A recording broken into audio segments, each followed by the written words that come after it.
Okay, it's 3 o'clock. Pete, I think we're good to go. Yes, Ken, that's fine. Okay.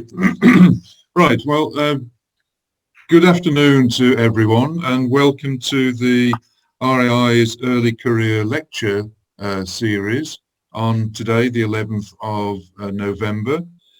We have three postgraduate students or postgraduates from the University of Birmingham who are going to share with us the benefits of their research. It's all part of the RAI's initiative to enable people starting their career or early in this particular aspect of their careers to gain experience in presentations, but also to let folk know the outputs and the outcomes of their ongoing research. We have three this afternoon. The first one, first presentation is from David Marsh. David is a mature PhD student at the University of Birmingham, and coincidentally, his first degree in physics was from the University of Birmingham. However, his association with glass started at Sheffield University, my alma mater, with his postgraduate research into the optical properties of glasses, for which he was awarded a Master in Science degree. He then left academia and joined the nuclear industry to research and develop the encapsulation of nuclear waste in glass forms. His career then shifted into business management, specialising in manufacturing and supply chain logistics.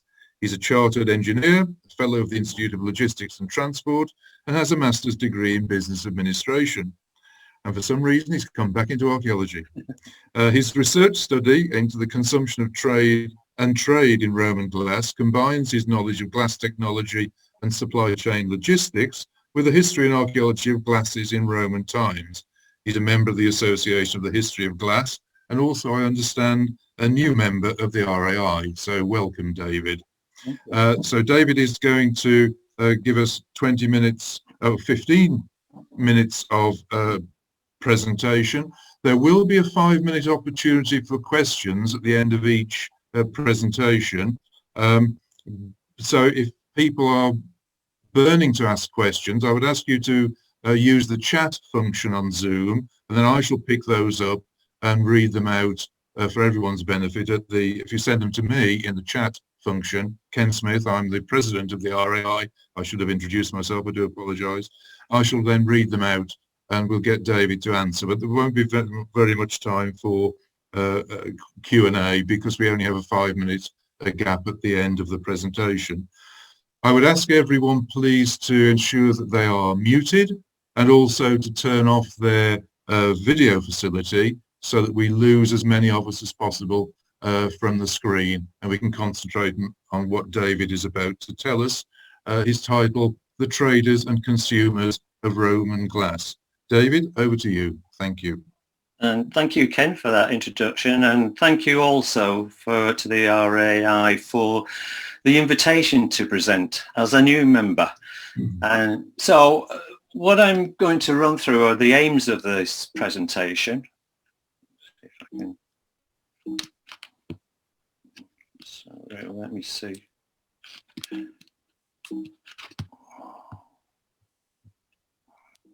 If I can get the screen to go down.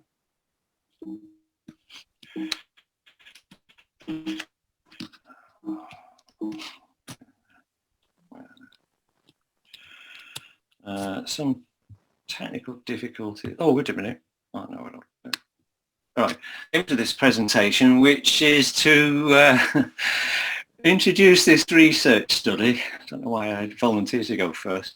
Research study, which is why glass is a unique archaeological material. What's the evidence for glass consumption, manufacturing and distribution across the Roman Empire in ancient times?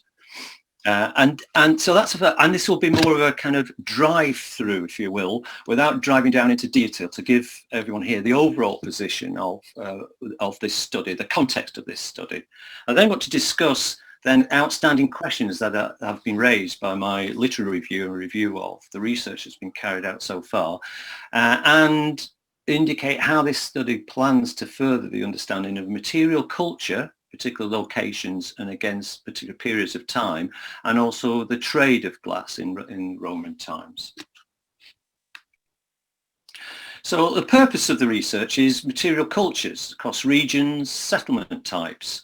Probably the chronology will be first, second century, but I'm looking to see what evidence it gets. And really, this is really about settlement types, which is whether the glass findings originate from a rural setting or an urban setting. And the size of the urban setting is important as well, whether it's administrative or more of a trading function.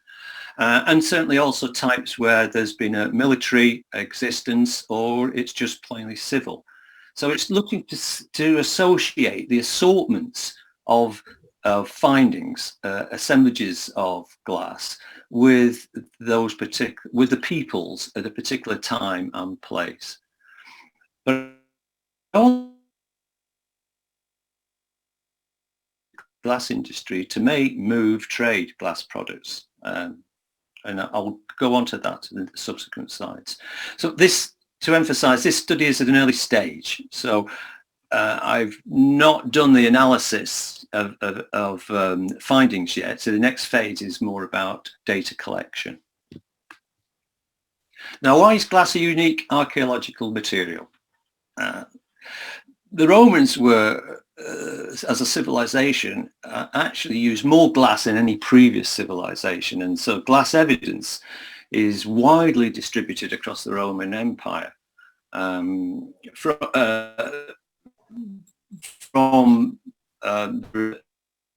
across the Roman Empire, right to its extremities, to frontiers. And one of the reasons for that is it survives in the ground. In fact, glass as a material is known as a natural material. It's called obsidian. As Ken introduced, my background was about putting nuclear waste into glass. For that very reason, it will survive long periods in the ground and in a stable form. Now, the interesting thing about Roman times is that the introduction of glass blowing happened about 50 BC, alongside traditional casting techniques. And this coincided with glass changing from being purely a luxury product to also domestic products. Drinking vessels, tableware containers, windows and beads. And I've given some variety of forms as images there, with the bottle, that cylindrical bottle, which is one of the most common forms, well, with a square bottle as well. But I guess there's a point to make here, which is, which I've realised, which is the rib bowl at the top. It's not to put our modern perceptions of use against what that shape looks like or means to us now. So the rib bowl, yes, it could have been used as a serving food or for eating out of, but it could also have been a drinking vessel to be shared and passed around a table. And also the modiolus cup down there in the middle of as the image. Yes, a drinking vessel, but modi is a measure is a measurement. And so it could have been a measuring cup also. So it's to be careful. I've learned to be careful with ascribing functional uses to vessels just purely on shape. The other thing to point out here also is that associated with each of those images, I've got a label which is IS form 129 in the case of the globular jug, or IS form 84 for the mercury flask. IS stands for Clecina Risings. She had the typology, which is a definitive version, back in 1957, and so with those, forms have been given an identification based on the chronology. So both the flask and the form would have been second century. The rib bowl, because it's IS3, was early 1st century. I'm going to say more about typology because clearly things have moved on since 1957, and I'll say more about that later. When I'm applying for my master's, yeah, I might apply through them because they gave the 500 grants to ecology. Oh, right. I don't know. I'll keep moving on. So how was glass distributed? The evidence of glass across the Roman Empire, as I said, they were expansive traders and consumers, so it spread to the frontiers. In fact, soon after the Roman invasion of Britannia, 43 AD, glass was found in glass workshops were actually found in London. And I think I saw Angela Wardle's name earlier, so I know she's going to speak later or early next year on that. One of the reasons for that, Gross in 1937 proposed that the Augustan Pax Romana secured safe trading. The regime at that time wanted to get rid of all the pirates in the Mediterranean. And that secured safe trading, and also the stable political environment, which has lasted some 200 years, would have encouraged the movement of crafts around the expanding empire and exposed more people to glass. So the number of glass forms in the first century, according to the Ising's catalogue, I know this is not accurate, but in the first half of the first century there were 17. In the second half of the first century there were 62. So it's just an indication of the spread, the rapid spread, if you will, of that industry across the empire. But the question is, well, okay, where and how was glass made and then distributed? And the origins of Roman glass, looking from an archaeological point of view, there is archaeological evidence of glass-making furnaces in the Eastern Mediterranean. So just above Egypt, which is red band, is Latron. There were some first and second century furnaces found, but huge evidence of furnaces in the 4th, 5th, 6th century around Chiarim and Apollonia. No, the whole thing is broken, and the states reckon they can replace that with an LED one. Same size bank, just an LED bank, which will never go wrong. Iggy Osborne, could you mute your microphone, please? Wasn't that easier than a new bulb? No, well, it should have been as easy as a new bulb, but yet again, in the wisdom of the place, no. Sorry about this, David. It's okay. It's probably better if it... It was... Perhaps could you ask Siggy to... Yeah, it's okay, it's done. Okay, great. All right, we'll go. Do carry on, thank you. That's fine. So linking the archaeology with the glass samples from around that have been found from around the Roman provinces, there was confirmation. This was done through. So I just backtrack a bit. That in the 60s, glass was chemically judged to be homogeneous. It was a soda lime silica glass. So, but with the advent of more archaeological science and elemental analysis, that's looking at major minor trace ratios, actually what emerged was, and Ian Freestone from UCL did a lot of work on this with others as well, to associate particular groups linked to those glass-making furnaces. And the groups were the Levant and Egypt. So there were a couple of groups in Levant and Egypt areas.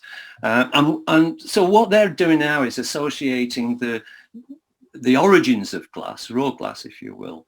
But it was 4th century. And the question went was, well, what about before that? Now, Carolyn Jackson, in 2005, did a study of colourless glass and confirmed the same origins.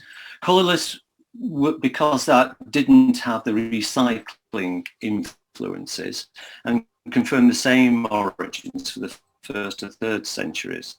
Further, de Grice in 2014 did some isotopic analysis. So that would be of strontium, which traced calcium, which is associated with the lime, and neodymium, which was associated with the sand source, and link those to Levant and Egypt. Egypt, Wadi Natron, the place you can see there, that's associated with natron, which is the source of soda. And the Levant, the River Belus, has got a very high quality sand, and so that was what was associated with the sand. So we've got sources, and there's a kind of consensus reached that the origins of raw glass was Levant and Egypt. I'm saying a kind of consensus because I think that doesn't that doesn't mean that all glass, I don't think anyway, all glass came from there, because there were sources of glass-making sands throughout the empire. But if we stay with that, the question then is, what was the manufacturing model? So the manufacturing model, which basically says, well, was all glass made there and then distributed around the empire? Wait a minute, I've lost my... And to do that, we need to just touch base on, well, the glassmaking process, because what was realised was the glassmaking process then, as it is now, is in two basic parts, or hot parts. There's the primary glassmaking, in which raw glass blocks are made, and the furnaces were, 7, 9, 10 tons of glass at a time. Some of them set up in banks also, so it was a mass production of glass. And the glass blocks then would be transported to secondary glass working centres, which were a lot smaller. So we're talking here of pots inside a furnace. The images there are experimental archaeology by Taylor and Hill in 2008. When I did some glass working a couple of years ago, similar size of pots. And the primary glass making would be 1100 to 1250 degrees C, so it's a high temperature, whereas a secondary glass, because you're remelting it, would be at a lot lower temperature, 750 to 850, and then transported around. So there was general agreement that centralised glass making supplied glassworking centres. And then the question then is, well, is there evidence of glassworking centres in the Roman Empire? And the answer to that is yes. So in Gaul, 75, probably more than that now. In Rhineland, Germany, over 20, and in the UK actually, over 20 glassmaking sites. Glassworking sites. So the ability to make glass was, and it's extended into the promises and actually expanded through the first 2 centuries. The next point also to make is that there was also maritime evidence of the distribution of glass. So a couple of instances there where Wreck, which was the Julia Felix, had 11,000 items of glasswork, which would probably be about 5 tons. There's a Cap Gorse, which was found near the tip of Corsica, which had 10 tons of raw glass. And other wrecks have got several tons of glass with raw glassware, and actually also recycled glass, which had been sorted for use. Now, we don't know the departure points, so we don't know the destination points, or they're not known of these, and they're only indications here.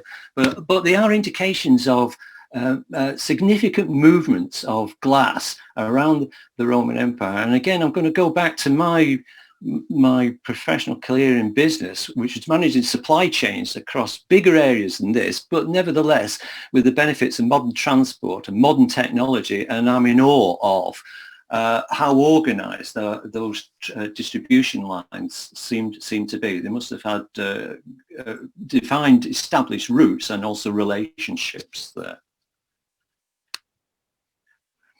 So my research hypotheses are that, to be proven, to be tested, is that consumer culture was the driver for the pattern seen in local areas.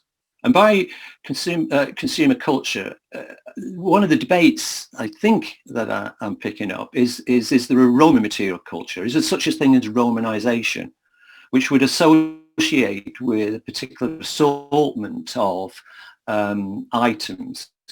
Not just glass also, it could be other things as well, but I'm focusing on glass initially. And is that sort of one material culture, or is it specific to particular locations, and obviously also time, depending on the mix of ethnicities and languages? The second hypothesis is that glassworkers were responsive to changing consumer fashions. So I know from the literature that glass forms increased and then changed from colours to colourless. And how did the glassworking centres trade? How did they distribute? How did they, given that centralised model, expect to get supplies of raw glass in order to make and distribute it? And was the glass industry resilient to events, political changes, just had a thought, plagues even? But how was it resilient to changes? Would we see that in the distribution and the comparisons between locations across time? I've got some challenges. The two main ones here. One is the archaeological evidence, which is usually fragmentary. So whilst I showed images of vessels, it's not usual to find complete vessels except in a funerary context.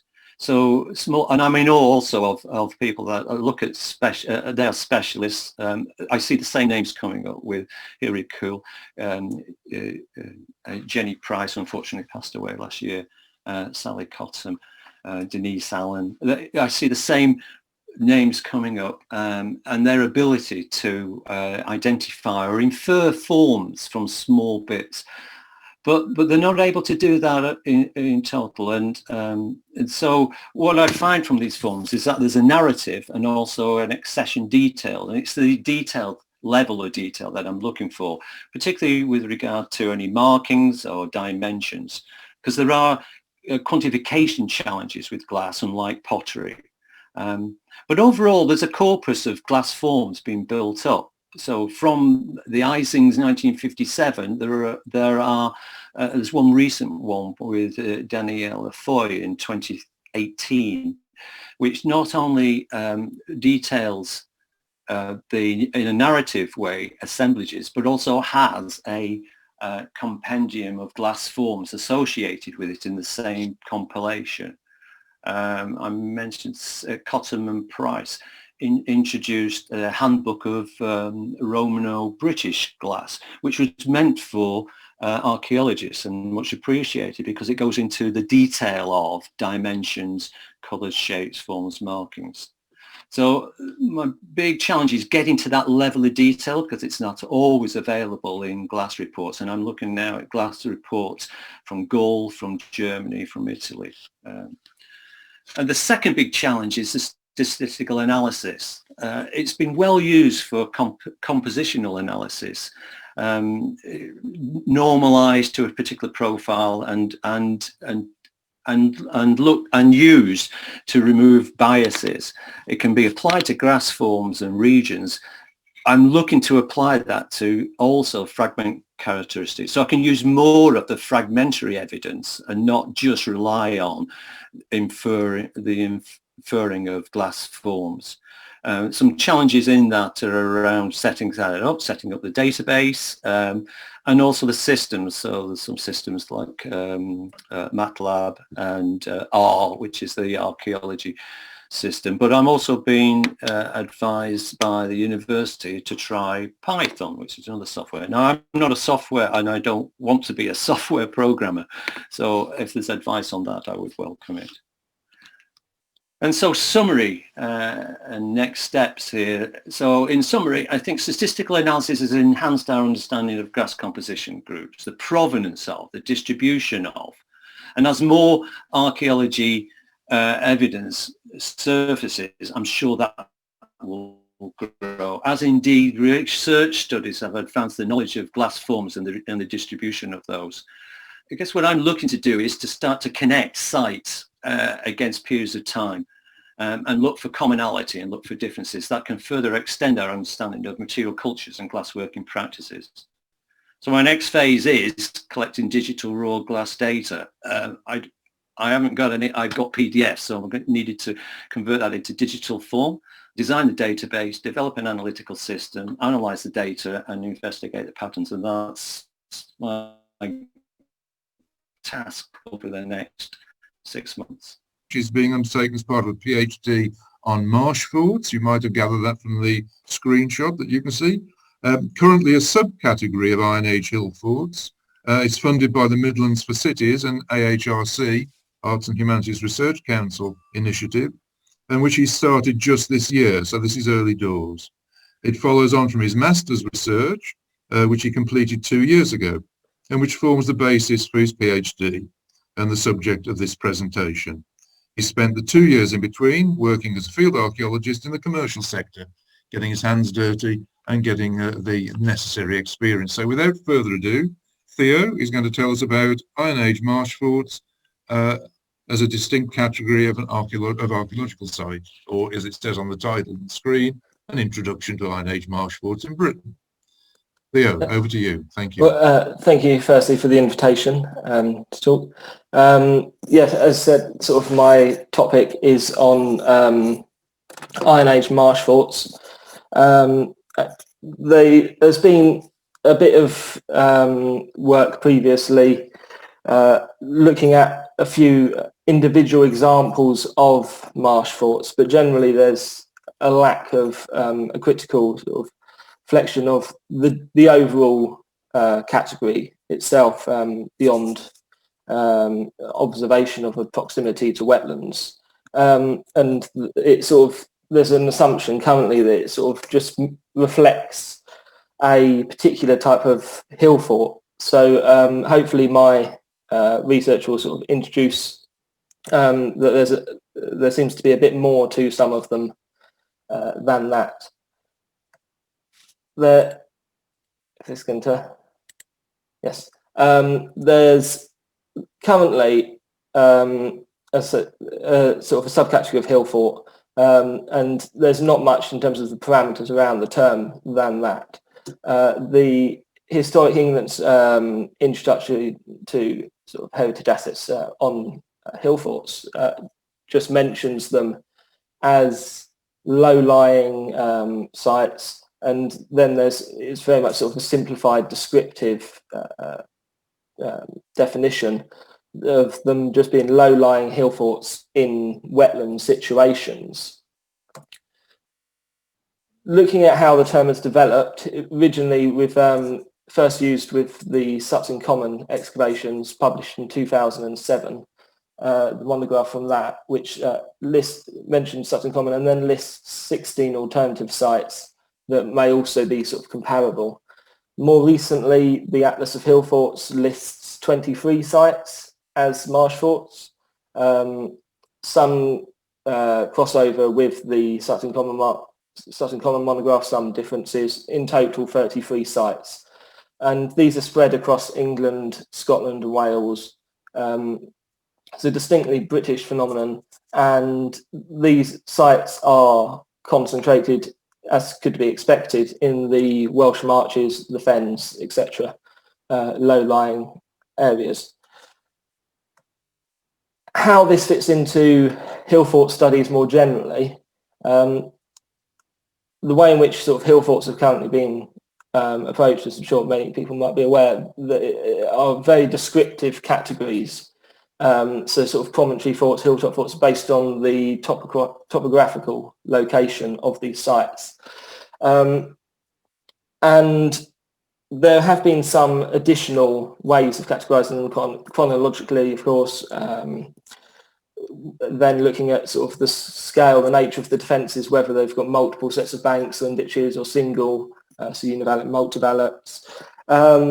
There has been some also work looking at the function of the sites, so whether they're enclosures for the concentration of agricultural surplus, whether they're religious, ceremonial centres, whether the act of building them is itself the focus, sort of as an act of group cohesion, sort of identity, or then there's the sort of the stereotypical ideas of defence and elite settlement. But in that list isn't really exhaustive or exclusive. So in terms of actually categorising the sites isn't as useful. So there is this tendency still to go for quite sort of descriptive classifications. And that sort of links back to how the Atlas of Hill Forts has, in particular, has currently approached the term of marsh fort. It's very much sort of a tick box of are they Iron Age enclosures and are they in wetland? Therefore, it must be a marsh fort. There are some sites that do very much fit within that category. So Stonier Camp, for example, that style of categorising them. Stonier Camp uses the wetland very similar to a promontory style fort, how that uses the topography, with the approach being on the dry land, here indicated by the white. There's a great emphasis in terms of effort and resources put on the defences on that side. You see that how it's only got a single set of bank and ditch on the side facing the wetland. People aren't approaching from there, so you don't need to invest as much in the man-made earthworks. Looking at how that data, just to illustrate it again, sort of the data compiled from the previous image, I've been put together, using sort of data for sort of the LiDAR data, the geological data, and compiling in GIS to sort of create these 2D images of the sort of the landscape and how that relates to the earthwork morphology. This then, moving on to Sutton Common, the example sort of I mentioned, is really how this term developed. It comprises 2 enclosures, as you can see. The smaller western enclosure, however, is sort of possibly more a extension rather than an enclosure of itself. You notice the bank and the ditch, sort of with the ditch on the inside indicated by the brown. It goes against the sort of typical morphology of sort of enclosures. And it suggests that maybe rather than an enclosure of itself, that's sort of the entrance going through there. It's an extension of this. But the main focus that I'll sort of draw attention to will be the larger enclosure. But it suggests this approach that goes through the small enclosure, across the causeway, into the main enclosure itself. Now, the main enclosure has a single rampart on the side that is facing the approach entrance. There seems to be a greater emphasis on the side that's facing the wetland, so it sits on this island, and this greater emphasis facing out to the wetland. There's been a greater investment in terms of effort and resources to build sort of multiple sets of banks and ditches on this side, quite a monumental entrance structure with guard chambers set into either side. There's lines of post holes which have indicated that possibly upright vertical posts sticking out, sort of forming a corridor out into the wetland. But it doesn't appear that there would have been actual access to the site from this side, which sort of like raising some questions, which I'll come on to in a bit. Looking at the interior of the site, the excavators, 1998 to 2003, several seasons, the site is dominated by 4-post structures, which have been associated with grain storage. Now, the alternative being pits in the Iron Age for grain storage, not particularly suitable given the wetland condition. But the 4-post structures, it suggested, probably aren't that effective either. There's been some of the environmental samples that were collected had some germinated grain in them, which have suggested that they're not serving their function to keep the grain dry particularly well either, which might link into the site not being, there was evidence to suggest that the site also wasn't occupied for very long. There's also quite interesting to note that there's no evidence of settlement anywhere within the large enclosure. The small enclosure, what work was done there, has suggested that that's largely void of most activity as well. Looking at again, sort of just the LiDAR data, the geological data, to sort of like emphasize this point of being situated on this island with this sort of greater emphasis on the earth where it's facing to the wetland, which then sort of links into my next point, the emergence of this pattern, which sort of I developed, sort of noticed by looking at these sites in this way.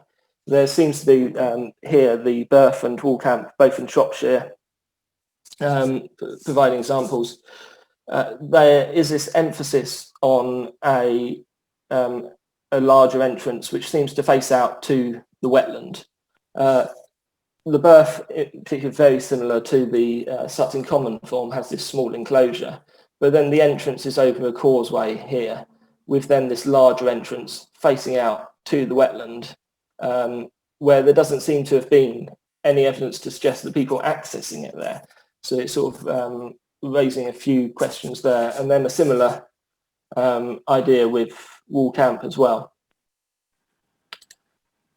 Looking at the Birth in particular, where there's been quite a bit of field work which has taken part in as a student, and then come back as sort of to help organise it over the last few years. There's been quite a bit of field work with increased our knowledge of this site as an example. So talk through some of that. The causeways here, which were originally thought to be part of the Iron Age site, were then in 2016 decided that they were post-medieval, related to gravel quarrying around the back of the site. So that sort of dismissed that as the entrance route, which led us to reconsider this entrance here. I hope you can all see the my mouse pointing, but the entrance on the small enclosure. And we looked at that again, and it seemed to be more likely that that was related to them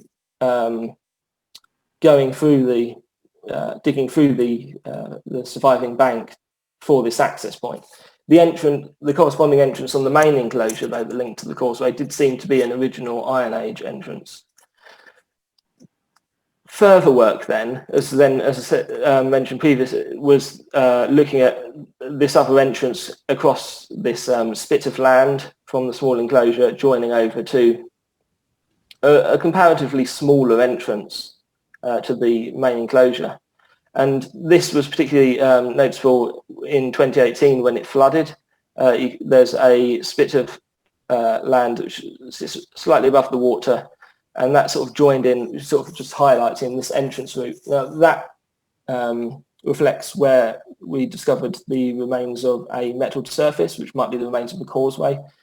It's also like to point out that the flooding is not a frequent occurrence. It happened in 2018 and everyone was very surprised. There's no living memory of the site ever flooding. And so it does just tend to be sort of quite boggy ground, but not any water access or anything like that typically. There is also some finds from the wetlands, sort of thinking about wetland deposition. Just around there, there was in 1906, during peat cutting, they found a bronze cauldron with a small perforation in the base of it. This was originally interpreted as possibly a water clock. However, it seems more likely maybe that this is sort of some act of, sort of deposition, intentional deposition, and with sort of in terms of the ritual sort of site, the perforation maybe sort of symbolically killing it, but also serving to quite a functional purpose of allowing it to sink into the wetland deposits. Bringing back to my original question sort of looking at how these sites are distinct within hill forts. The question that the results of it, by looking at a sample of sites, it sort of went a bit beyond that. It raised a few distinct types within the marshfort category as it currently stands. And I'll put these simply as marshforts and forts in marshes. So Sutton Common and Stonier Camp being examples of the two respectively. And they sort of form interpretive and descriptive categories. Now, the focus then of my interpretation then has been on thinking about the marshforts, the interpretive category. There is this pattern of these entrances facing, the greater emphasis on the entrances facing out to the wetland rather than on the side where people are likely to have accessed the site. That's sort of raising a few questions. Thinking about how these sort of earthworks are typically, the reasons for the construction typically, there's coming with ideas of defence or display of power.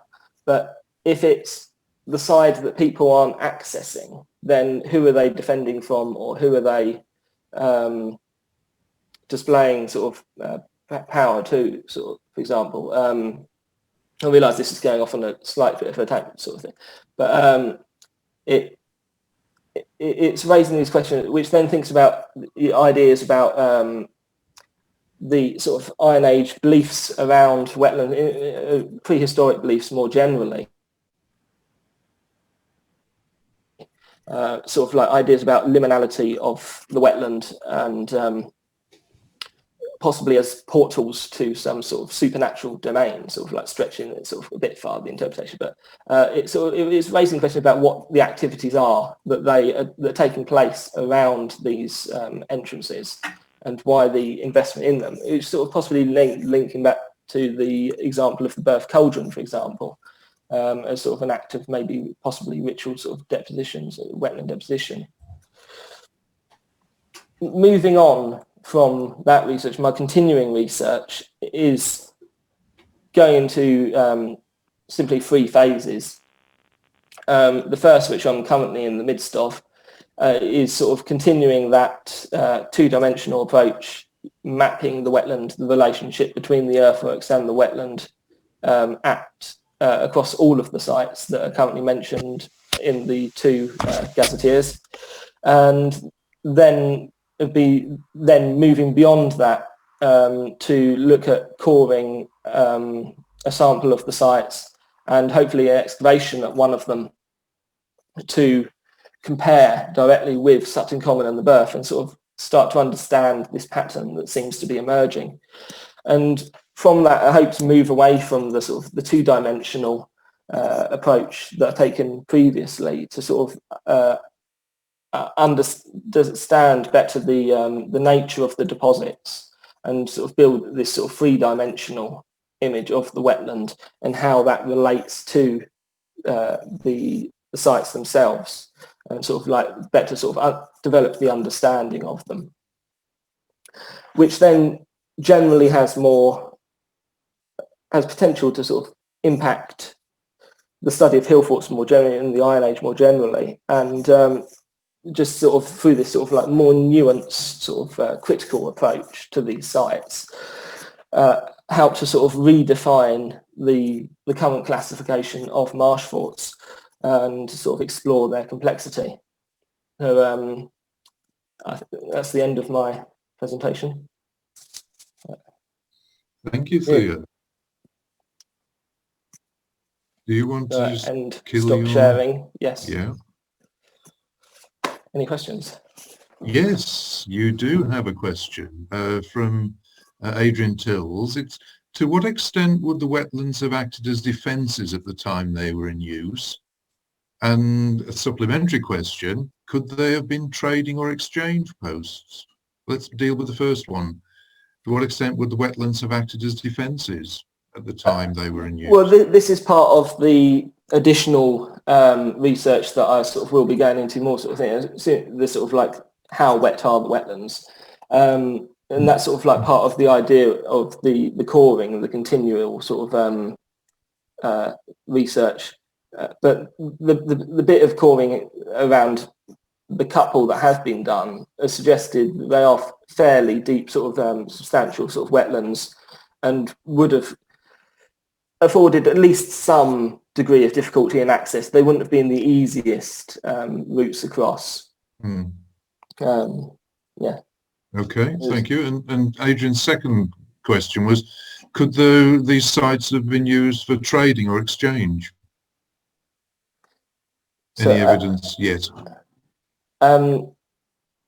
There's very little work, I mean, in general on sort of any hill forts in terms of actual what's interior and that sort of thing. The focus obviously has been on the earthworks, but the examples of in terms of sort of whether there's sort of possibly, I assume maybe the question is sort of focusing about whether there's water access possibly to the sites. They seem to be quite isolated bodies of wetland in that respect. And in terms of them being in lowland locations, sort of whether that's sort of acting as, there's not as much evidence as one would like actually looking at the interior activity to determine such a thing. Okay, thank you. And then there's a question from Roger White. He says, he asks, are marsh forts or low-lying sites confined to the UK, or are they a phenomenon also on the continent or in Ireland?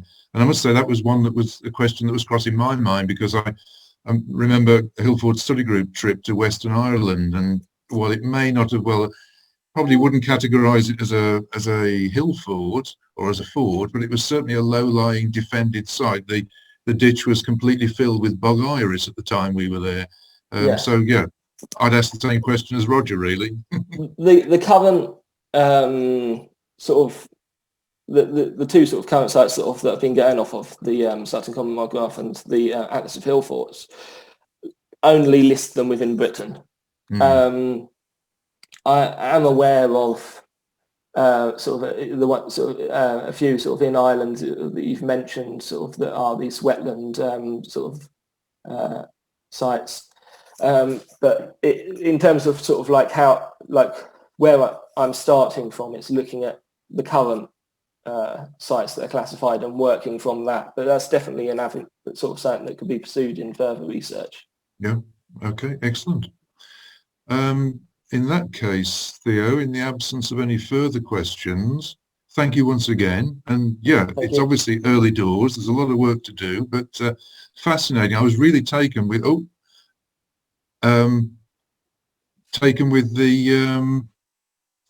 way in which digital terrain modelling was helping display the locations of those sites. That's really useful, isn't it? Yes. Yep. Okay. In that case, thank you, Theo. And if everyone will bear with us, we'll move over to Abigail and load her up. In the meantime, I understand that some people are having some difficulty being admitted, for which to do the event, for which we do apologise, but we had to set this up at only 36 hours notice. So again, it's a bit early doors, but that's no particular excuse. It just I'm sorry that some people are having some problems.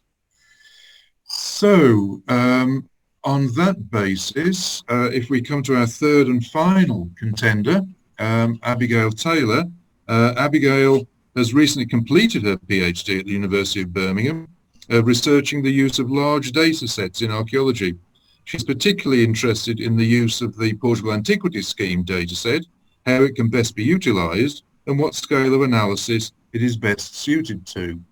And she's going to tell us via her presentation on unstructured data and archaeology, the use of large data sets in archaeological research. Abigail, over to you. Thank you, and thank you to the RAI for inviting me to do this. Yeah, so the overall aim of my research was to assess the utility of large unstructured data sets, and I chose to use the Portugal Antiquities Scheme partly because it's an easily accessible, enormous database, but also because it's publicly funded as part of the DCMS, and they said themselves the considerable goodwill has clearly been critical in the context of ongoing flat core funding. So essentially demonstrate that it's useful, otherwise why are we funding it? So there are arguments that people make against using Portugal Antiquities Scheme finds. the major ones are the lack of context. So, for example, Timothy Webb's research in Roman finds from the north, he excluded PAS finds because they weren't stratified. And Catherine Hills is one of relatively few researchers who say that the Staffordshire hoard isn't that big a deal. It won't rewrite the Dark Ages because it's got no context.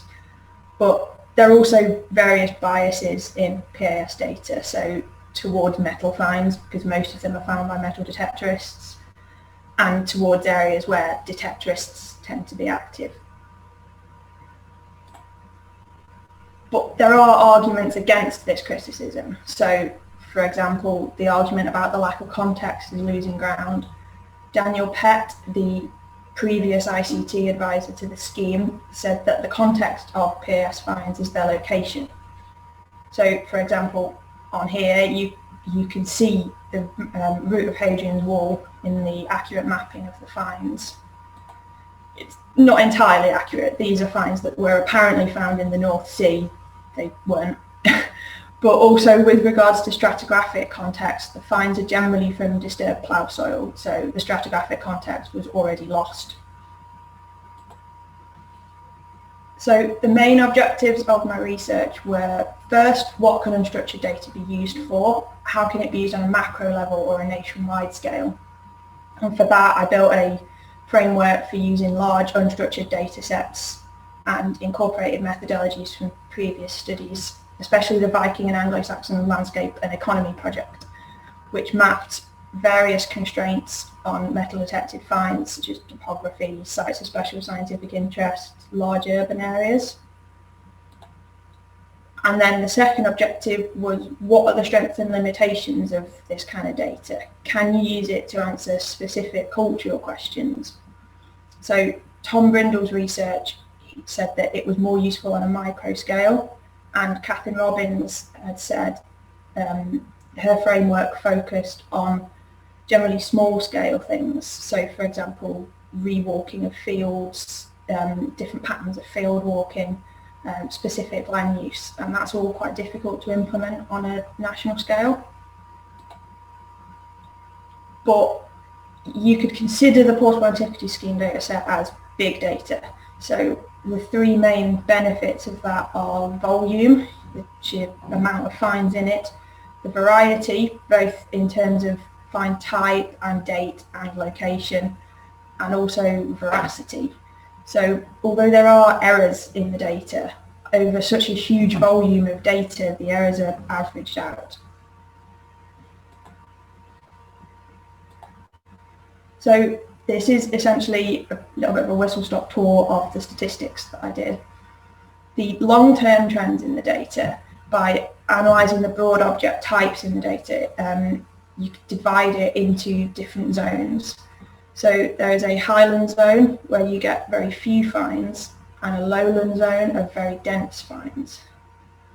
And there's a dichotomy between those across the majority of periods that is statistically significant. And that matches other identified divisions in British archaeology. So Cyril Fox divided Britain into a highland zone and a lowland zone. And also Barry Cunliffe identified what he called the Atlantic zone, where the Atlantic-facing coast of Britain had a shared culture in this zone from the Straits of Gibraltar all the way up to the Shetland Isles, which maintained its own distinctive identity. So for a case study, to see if the data could be used to answer specific cultural questions, I used the Roman to Anglo-Saxon transition. And for this period, there's quite a big difference in the distribution of finds and find types. So the boundary of difference is quite a lot further east. And the fact that this distribution differs to the long-term trends suggests it's genuine historical difference rather than modern reporting and recovery. So in the Roman finds, the difference that there is between the highland and the lowland zone, which is this orange line here. And there are more industry and domestic finds in the highland area and more personal adornment in lowland zones. whereas the Anglo-Saxon finds, there's much more similarity across the country, but where differences exist, it's between this area that I named Eastern England and this area of Western Britain. And there is a correlation between these zones and the boundary of proposed boundary for Britannia Prima.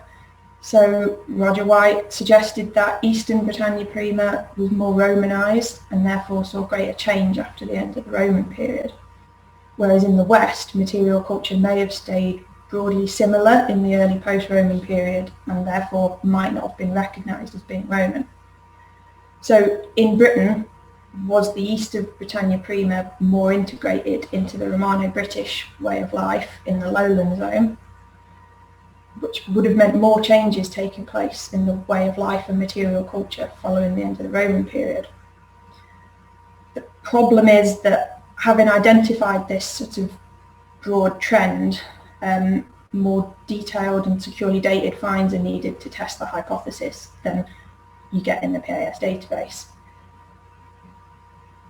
So the data have got accurate context in terms of their location data and mapping potential, but there's generally very little in terms of accurate stratigraphic context. It's also important to avoid the culture history paradigm.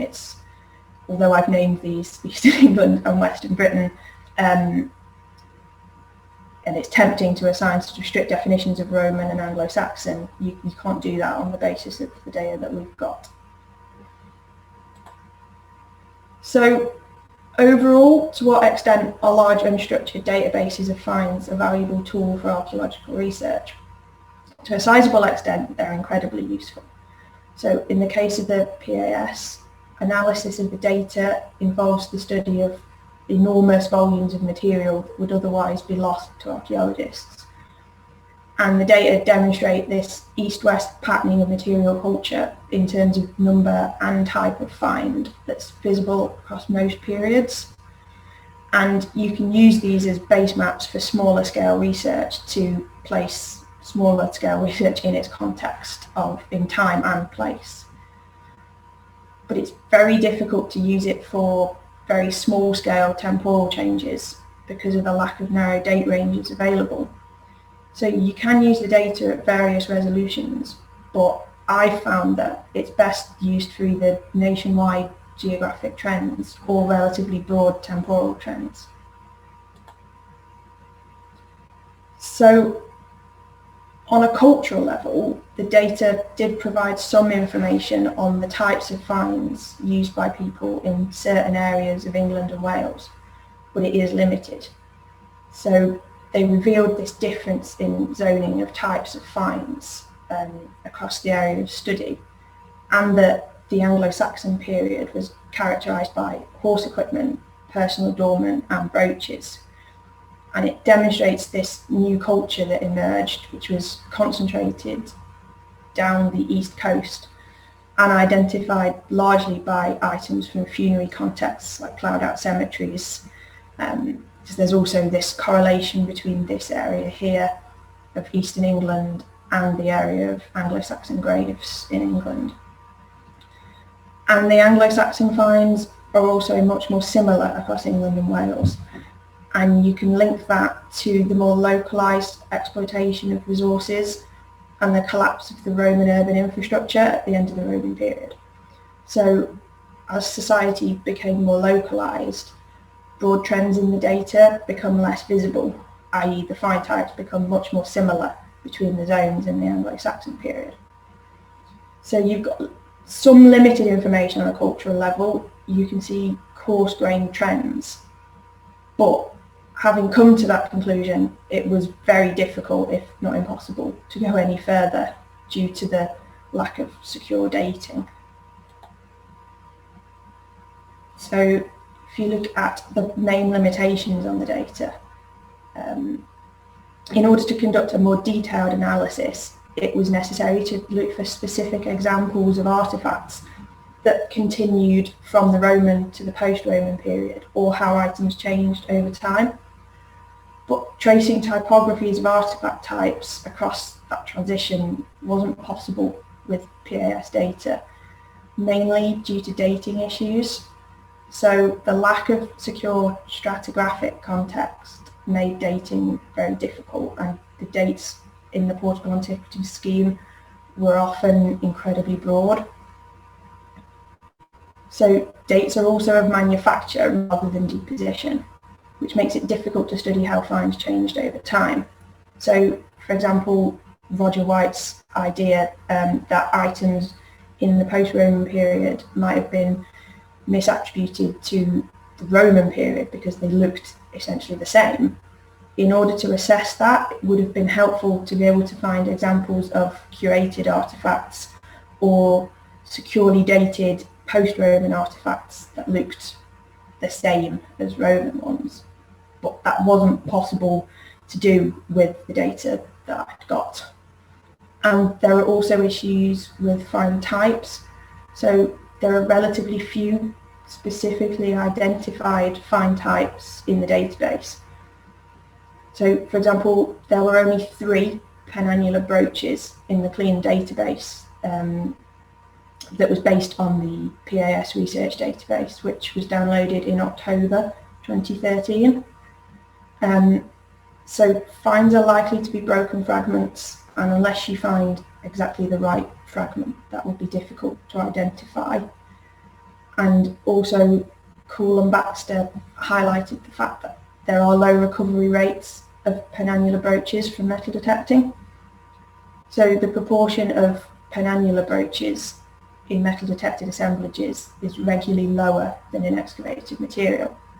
And they suggest that this is due to a 2-dimensional appearance, which leads to low metal detector signals.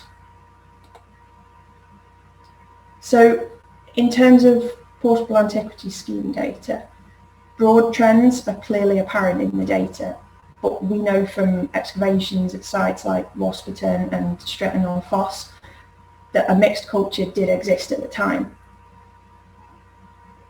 That this division into Roman and Anglo-Saxon is too simplistic. So a nationwide study on a large scale is useful, but so is more specific analysis of portable antiquities. So despite being incredibly useful and giving you this really good overall picture, PAS data alone can't provide all the answers.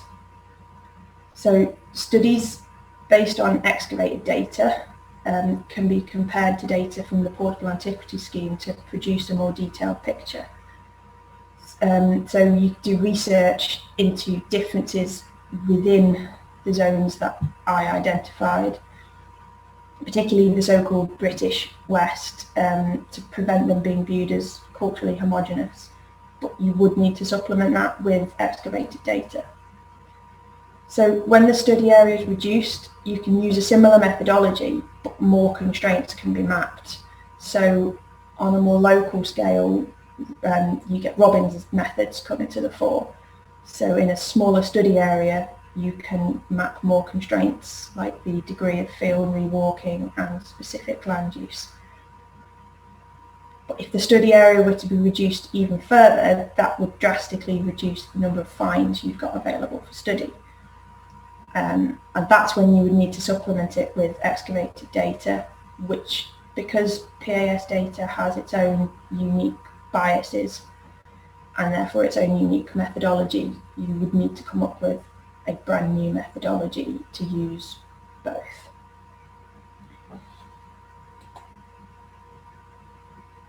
So, in conclusion, the data can be used on a variety of scales by reducing either the time period for study or the geographic area to be studied. In almost complete contrast to what other researchers like Tom Brindle and Catherine Robbins were saying, my research suggested that it was actually best suited to macro level research on a nationwide scale. Essentially, there's no comparable data set at that level. You can also use period-specific data sets to look at long-term historical processes, and that emphasises this longue durée idea in British archaeology, and the existence of these long-term, almost permanent trends. But as the data are narrowed down and specific cultural questions asked of it, the limitations begin to come to the fore. You can start to answer specific cultural questions, albeit still on a broad, coarse-grained scale. So, for example, it's difficult to answer any specific cultural questions about the Roman to Anglo-Saxon transition due to the lack of context of artefacts and difficulty in identifying certain types of artifact. Also, artifact meaning changes with context, which is lacking in the PAS data. And the fact that it's difficult to date means that it's difficult to, if not impossible, to trace short-term temporal trends. And also, as you narrow down the database, you lose essentially the three main advantages of big data. So the volume of finds massively reduces, the variety of finds reduces as well, and the veracity reduces in the sense that the fewer finds you're working with, the more a small number of errors is going to have an effect on your results. So the sheer scale, both geographically and temporally, of the database lends itself to study of macro level data, is what I concluded, in contrast to people like Tom Brindles and Catherine Robbins. So the idea of the longue durée idea can be identified and studied, and whilst overall trends in the data are undoubtedly affected by modern recovery issues, there's not necessarily a simple cause and effect relationship. So although topography is the main factor that influences whether you get a large number of finds and what type of finds, it's not only going to have an effect on modern recovery trends, it also affects way of life through different soils, rainfall, types of farming and raw materials. And this is something that matches with Royman's analysis of Northern Gaul, where he found that lowland arable farming areas were culturally different to highland pastoral farming areas, and that this was also reflected in material culture. And this is essentially exactly what I found in Britain, that these highland areas, where you get a lot of industry domestic finds, but very few finds overall, are the areas of highland pastoral farming, and these lowland areas are arable farming, and that is where you get a lot of personal adornment and finds that you might usually suggest would be displaying identity. So the degree of influence of way of life in the past versus the influence of modern recovery and reporting is difficult to determine, because the portable antiquity scheme lacks a system of recording negative findings. So there are very few finds here. You've no way of knowing whether people have looked for finds and not found them, or people just aren't detecting in those areas.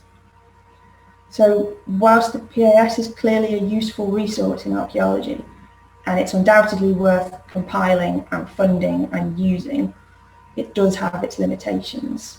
So I found that the data were best suited to broader trends than specific cultural questions.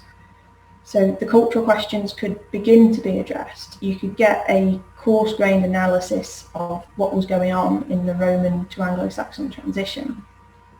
But the lack of context and dating and artifact identification became more of a problem the more you narrow down the data to be studied, and meant that more detailed answers couldn't be obtained. So going forward, I think that the creation of a methodology to integrate PAS data with excavated material would go a long way towards rectifying that and radically increase the number of uses to which PAS data could be put. And that is the end. Thank you.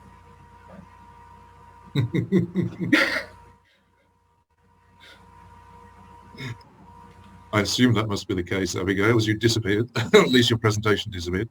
Can you remove the... Yeah. Well, thank you. Yeah. I say I can. Yes. Thank you for that. There was intriguing insight. Yeah, into the use of big data. You kind of answered the question I was going to ask toward the end of your presentation. It was so clear that the upland areas were very lightly and those reflected in your analyses.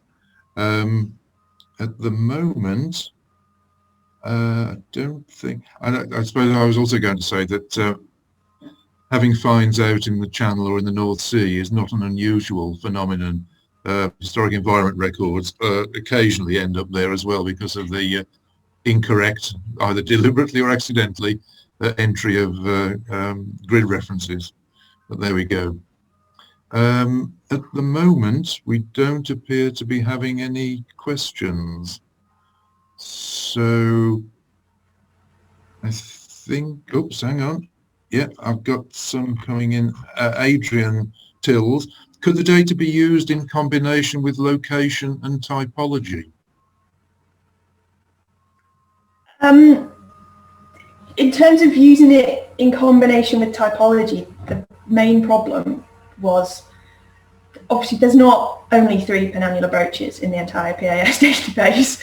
In the research database that I downloaded in 2013 for the Roman and Anglo-Saxon periods, there were only 3, which made it very difficult to, there's not much you can say with 3 finds.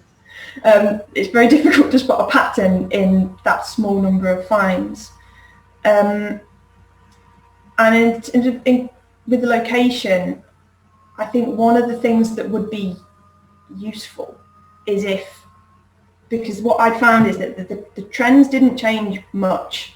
So I repeated what the Viking and Anglo-Saxon Landscape and Economy project did, and the overall trends were largely the same.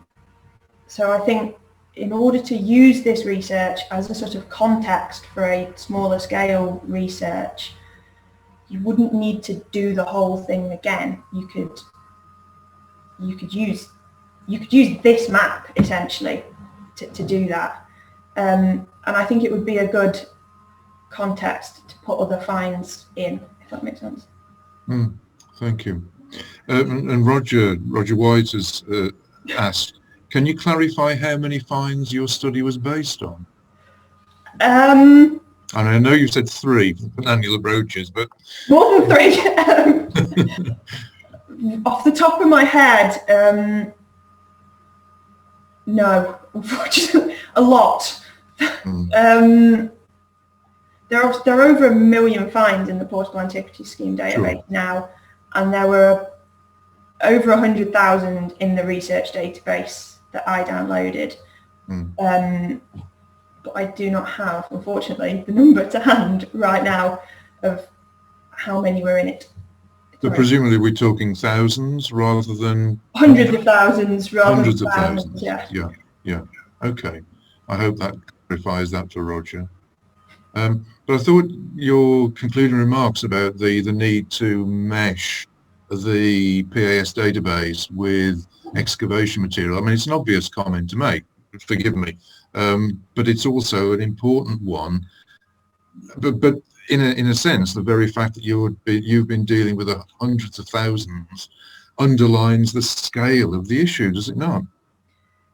Yeah, and because they've got such different biases and therefore different methodologies, whilst it's an obvious comment to make that if you could mesh the 2 together it would be really useful, it's not so immediately obvious how you would do that and still have a reliable methodology that gave you reliable conclusions.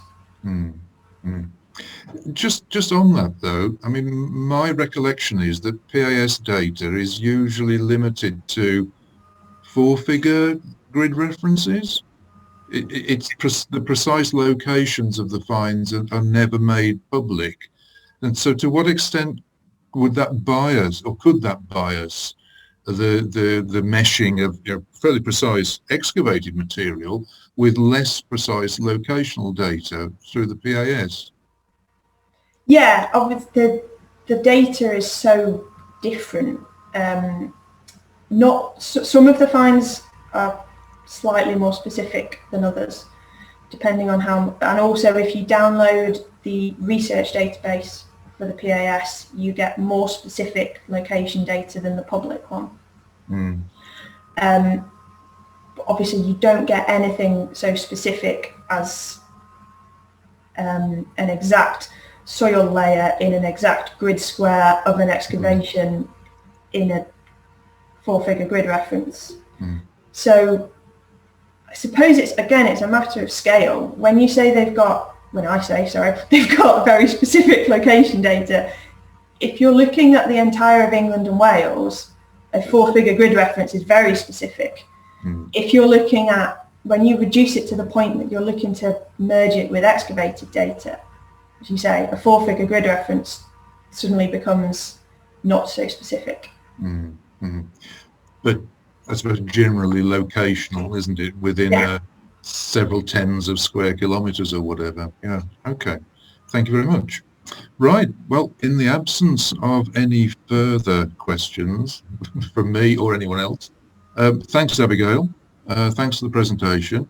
And it just leaves me to thank, excuse me, David, Theo and Abigail again on behalf of those of you who have been in attendance this afternoon for their presentations, for the insights into some research that is beginning and some that has concluded, and congratulations on concluding, Abigail. And to thank the University of Birmingham for enabling us to access your research students. And I think finally also to thank you, the audience, for attending and for the questions that have been posed to our presenters. I would say I've been made aware through some other messages to the chat line that people did have difficulty in accessing. It's just to remind people that we will have to leave this meeting and you'll have to log in again for the 5 o'clock lecture from Dr. Rob Collins from Newcastle University.